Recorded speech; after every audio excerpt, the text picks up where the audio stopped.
ഏത് പ്രായക്കാർക്കും ഉപയോഗിക്കാൻ പറ്റുന്ന ഒറ്റ യൂസിൽ തന്നെ നല്ലൊരു റിസൾട്ട് കിട്ടുന്ന അടിപൊളി ഒരു ഹെയർ ഡേയുടെ വീഡിയോ ആണ് കേട്ടോ ഇന്നത്തേത്.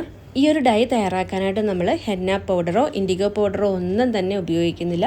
വീട്ടിലുള്ള കുറച്ച് സാധനങ്ങൾ, അത് നമ്മുടെ മുടിയുടെ ആരോഗ്യത്തിന് ഒരുപാട് സഹായിക്കുന്ന കുറേ ഇൻഗ്രീഡിയൻറ്റ് വെച്ചിട്ടാണ് നമ്മൾ ഈ ഒരു ഹെയർ ഡൈ തയ്യാറാക്കിയെടുക്കുന്നത്. ഈ ഒരു ഡൈയിലേക്ക് നമുക്ക് മെയിൻ ആയിട്ട് വേണ്ടത് പനിക്കൂർക്കയുടെ ഇലയാണ്. ചില സ്ഥലങ്ങളിൽ ഞവരയില എന്നൊക്കെ പറയും.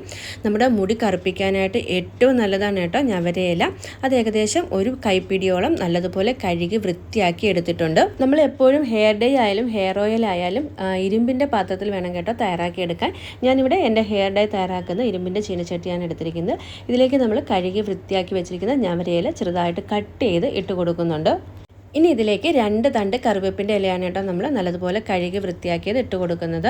മുടിയുടെ ആരോഗ്യത്തിനും മുടി പെട്ടെന്ന് വളരാനുമൊക്കെ കറിവേപ്പിൻ്റെ ഇല ഒരുപാട് സഹായിക്കും. അതുപോലെ തന്നെ താരനൊക്കെ ഉണ്ടെങ്കിൽ നമുക്ക് ഇതിലേക്ക് 2 തണ്ട് ആര്യവേപ്പിൻ്റെ ഇല കൂടി ചേർത്ത് കൊടുക്കാം. നമ്മളെടുത്ത ഇലകളെല്ലാം നല്ലതുപോലെ കഴുകി പ്രാണികളൊന്നുമില്ലെന്ന് ഉറപ്പ് വരുത്തണം. ഇനി നമുക്ക് ഈ ഇലകളിലുള്ള ജലാംശം പോകാനായിട്ട് ഇതൊന്ന് ചൂടാക്കിയെടുക്കണം കേട്ടോ. പനിക്കൂർക്കയുടെ ഇലയിൽ അത്യാവശ്യം നല്ല രീതിയിൽ തന്നെ ജലാംശം ഉണ്ടാകും. അതുകൊണ്ട് തന്നെ നല്ലപോലെ നമ്മളിതൊന്ന് വറുത്തെടുക്കണം. ഈ ഒരു പൊടി നമുക്ക് കുറേ കാലം സ്റ്റോർ ചെയ്യാനുള്ളതാണ്. ഈ ഒരു പരുവത്തിൽ ഇലയുടെ കളറൊക്കെ ഒന്ന് മാറി വരുന്ന സമയത്ത് നമുക്ക് ഇതിലേക്ക് കുറച്ച് സവാളയുടെ തോലിട്ട് കൊടുക്കാം. കൂടെ തന്നെ ഏകദേശം 1 ടേബിൾ സ്പൂണോളം ഉലുവ കൂടി നമ്മൾ ഇതിലേക്ക് ചേർത്ത് കൊടുക്കുന്നുണ്ട്.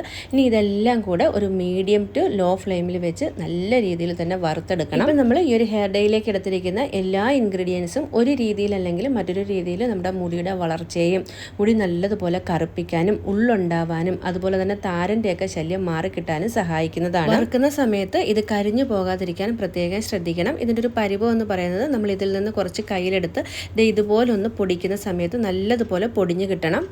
അതുപോലെ തന്നെ നമ്മൾ ഇതിലേക്ക് ഇട്ടിരിക്കുന്ന ഉലുവയുടെ കളറൊക്കെ മാറി നല്ല കറുപ്പ് കളറിലേക്ക് വരണം. ഇനി നമുക്ക് ഫ്ലെയിം ഓഫ് ആക്കിയിട്ട് ഇതൊന്ന് തണുക്കാനായിട്ട് മാറ്റി വെക്കാം.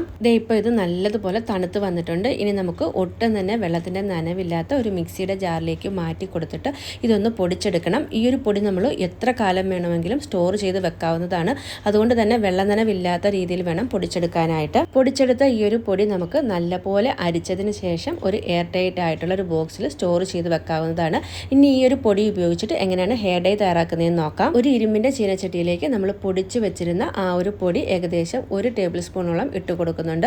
ഇനി ഇതിലേക്ക് നമ്മൾ ചേർത്ത് കൊടുക്കുന്നത് നേരത്തെ നമ്മൾ പറഞ്ഞതുപോലെ ഹെന്ന പൗഡറോ നീലാംബരിയുടെ പൗഡറോ ഒന്നും ചേർക്കുന്നില്ല. പകരം കാത്താ പൗഡറാണ് കേട്ടോ ചേർക്കുന്നത്. ഇൻഡിഗോ പൗഡറൊക്കെ ഉപയോഗിക്കുമ്പം അലർജി ഉള്ളവർക്ക് ഈ ഒരു ഹെയർ ഡൈ സൂപ്പർ ആയിരിക്കും. കാത്താ പൗഡർ നമുക്ക് ഓൺലൈനായിട്ട് വാങ്ങാനായിട്ട് കഴിയും. ഞാൻ വാങ്ങിയതിൻ്റെ ലിങ്ക് ഡിസ്ക്രിപ്ഷൻ ബോക്സിൽ കൊടുക്കാം. അതുവഴി നിങ്ങൾക്ക് പർച്ചേസ് ചെയ്യാവുന്നതാണ്. 100% നാച്ചുറൽ ആയിട്ടുള്ളത് തന്നെ നിങ്ങൾ വാങ്ങാനായിട്ട് ശ്രമിക്കണം. അത് നമ്മൾ ഏകദേശം 2 ടേബിൾ സ്പൂണോളാണ് കേട്ടോ എടുക്കുന്നത്. ഈ 2 പൊടിയും നല്ലതുപോലെ മിക്സ് ചെയ്തതിന് ശേഷം നമ്മൾ ഇതൊന്ന് ചൂടാക്കി എടുക്കുന്നുണ്ട്. ഇതിൻ്റെ കളറൊക്കെ ഒന്ന് മാറി ചെറിയതായിട്ടൊന്ന് ഡാർക്ക് കളർ വരുന്നത് വരെ ഇതൊന്ന് ചൂടാക്കി എടുക്കണം. കാത്താ പൗഡറിൻ്റെ ഹെയർ ഡൈ പെട്ടെന്ന് മുടി കറുക്കാൻ സഹായിക്കുന്നതാണ് കേട്ടോ. ഇപ്പം നമ്മുടെ ഹെയർ ഡൈയുടെ കളർ ചേഞ്ചായി ലൈറ്റായിട്ടൊന്ന് ബ്ലാക്ക് കളറിലേക്ക് വരുന്നുണ്ട്. ഈ സമയത്ത് നമുക്ക് ഫ്ലെയിം ഓഫ് ആക്കാം. പൊടികളൊന്ന് തണുത്ത് വരുന്ന സമയം കൊണ്ട് നമുക്ക് ആ ഒരു ഡൈ സെറ്റാക്കാൻ ആവശ്യമായിട്ടുള്ള കുറച്ച് കട്ടൻ ചായ തയ്യാറാക്കിയെടുക്കണം. അതിനായിട്ട് 1 ഗ്ലാസ് വെള്ളത്തിലേക്ക് ഏകദേശം 1 ടേബിൾ സ്പൂണോളം തേയിലപ്പൊടി ഇട്ട് നല്ലതുപോലെ അത് തിളപ്പിച്ച് വറ്റിച്ച് 1/2 ഗ്ലാസ് ആക്കി എടുക്കണം കേട്ടോ. ഇപ്പം നമ്മുടെ പൊടി നല്ലതുപോലെ തണുത്ത് വന്നിട്ടുണ്ട്. ഇതിലേക്ക് നമ്മൾ തിളപ്പിച്ചെടുത്ത കട്ടൻ ചായ അരിച്ചെടുത്തതാണ് കേട്ടോ ഒഴിച്ചു കൊടുക്കുന്നത്. കുറേശ്ശെയായിട്ട് ഒഴിച്ചു കൊടുത്ത് ഒട്ടും തന്നെ കട്ടകളില്ലാത്ത രീതിയിൽ നമുക്കൊന്ന് മിക്സ് ചെയ്തെടുക്കാം. ഈ ഒരു ഹെയർ ഡൈ നമുക്ക് തയ്യാറാക്കിയ ഉടനെ തന്നെ മുടിയിലേക്ക് അപ്ലൈ ചെയ്ത് കൊടുക്കാം. നമുക്ക് സമയം ഉണ്ടെങ്കിൽ അരമണിക്കൂറോളം വെക്കുകയാണെങ്കിൽ കുറച്ചും കൂടുതൽ നല്ലൊരു റിസൾട്ട് കിട്ടും. അപ്പോൾ ഈ ഒരു ഹെയർ ഡൈയിൽ ഉള്ള ഇൻഗ്രീഡിയൻസ് എല്ലാം കുറച്ചും കൂടെ ഒന്ന് സെറ്റായിട്ട് വരും. ഇപ്പം നമ്മൾ കട്ടകളില്ലാത്ത രീതിയിൽ മുടിയിൽ അപ്ലൈ ചെയ്യാൻ പറ്റുന്ന ഒരു കൺസിസ്റ്റൻസിയിലാക്കി എടുത്തിട്ടുണ്ട്. ഞാനിപ്പോൾ അരമണിക്കൂർ നേരത്തേക്കൊന്ന് അടച്ച് മാറ്റി വെക്കുന്നുണ്ട് കേട്ടോ. അരമണിക്കൂർ കഴിഞ്ഞ് നമുക്ക് ഈ ഒരു ഹെയർ ഡൈ ഒരു ബ്രഷ് ഉപയോഗിച്ചിട്ട് മുടിയിലേക്ക് അപ്ലൈ ചെയ്ത് കൊടുക്കാവുന്നതാണ്. ഇതേ കണ്ടില്ലേ എത്ര നല്ല ബ്ലാക്ക് കളറുള്ള ഹെയർ ഡൈ ആണ് നമ്മൾ തയ്യാറാക്കിയെടുത്തതെന്നുള്ളത്. ഈ ഒരു ഡൈ നിങ്ങൾ മുടിയിൽ അപ്ലൈ ചെയ്യുവാണെങ്കിൽ സാധാരണ കെമിക്കൽ ഡൈ ഒക്കെ അപ്ലൈ ചെയ്യുന്ന സമയത്ത് വല്ലാത്തൊരു ബ്ലാക്ക് കളർ ആയിരിക്കുമല്ലോ കിട്ടുന്നത്. പക്ഷേ ഇത് നമ്മുടെ മുടിയുടെ നാച്ചുറൽ ആയിട്ടുള്ള ബ്ലാക്ക് കളർ തന്നെ നമുക്ക് കിട്ടും. ഡൈ ചെയ്തിട്ടുണ്ടെന്ന് തന്നെ നമുക്ക് തോന്നുകയില്ല. അത്ര പെർഫെക്റ്റ് ആയിരിക്കും. ആദ്യമായിട്ട് ഉപയോഗിക്കുന്നവരാണെങ്കിൽ ആഴ്ചയിൽ 2-3 പ്രാവശ്യം വെച്ച് നിങ്ങൾക്ക് ഉപയോഗിക്കാവുന്നതാണ്. ഒരു 2-3 മാസം ഉപയോഗിച്ച് കഴിയുമ്പോഴേക്കും നമ്മുടെ മുടികളൊക്കെ നല്ലപോലെ കറുത്ത് വരും. പിന്നെ നമുക്ക് മാസത്തിൽ ഒന്നെന്നുള്ള രീതിയിൽ ഉപയോഗിച്ചാൽ മതി. ഈ ഒരു ഹെയർ ഡേ നമ്മൾ മുടിയിലേക്ക് അപ്ലൈ ചെയ്യുന്ന സമയത്ത് മുടിയിൽ ഒട്ടും തന്നെ എണ്ണമെഴുക്ക് ഉണ്ടാകാൻ പാടില്ല. ഷാമ്പു വാഷ് ചെയ്ത മുടിയിൽ വേണം അപ്ലൈ ചെയ്യാനായിട്ട്. അതുപോലെ തന്നെ അപ്ലൈ ചെയ്തിട്ട് ഒരു 2 മണിക്കൂറെങ്കിലും കഴിഞ്ഞതിന് ശേഷം വേണം മുടി കഴുകാനായിട്ട്. അപ്പോൾ ഈ ഒരു ഹെയർ ഡേ നിങ്ങൾ ചെയ്ത് നോക്കിയിട്ട് റിസൾട്ട് കിട്ടുകയാണെങ്കിൽ തീർച്ചയായും നമ്മുടെ ചാനൽ ഒന്ന് സപ്പോർട്ട് ചെയ്യാനായിട്ട് മറക്കരുത്.